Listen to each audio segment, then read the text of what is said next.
One of the biggest mistakes I think people make, and they simply don't realize, that a trucking case is very different from a general automobile case.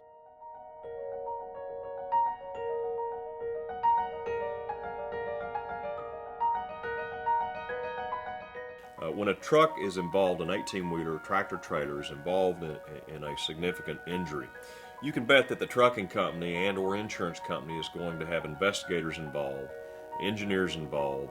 The truck is going to be taken out of service, and once it's repaired and goes back onto the roadway, valuable information may be lost that the lawyer needs for the victim.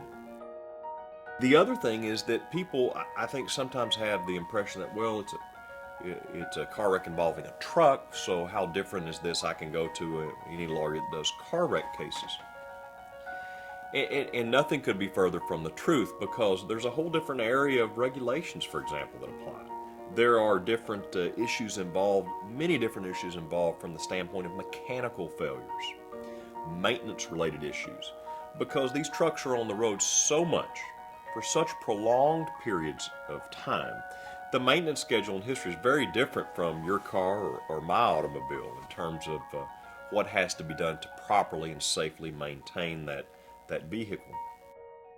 We obviously are dealing with a professional driver, and so we have to look right away at whether or not this particular driver or that driver was overworked. Were they driving more hours than they should be? Do we have a situation where the logs, for example, the time logs, timesheets, bear out that the driver was working in excess of the federally allowed regulatory limits in terms of driving? So these regulations are very specific in terms of drivers, in terms of trucks, in terms of what's required to be followed for safe practices.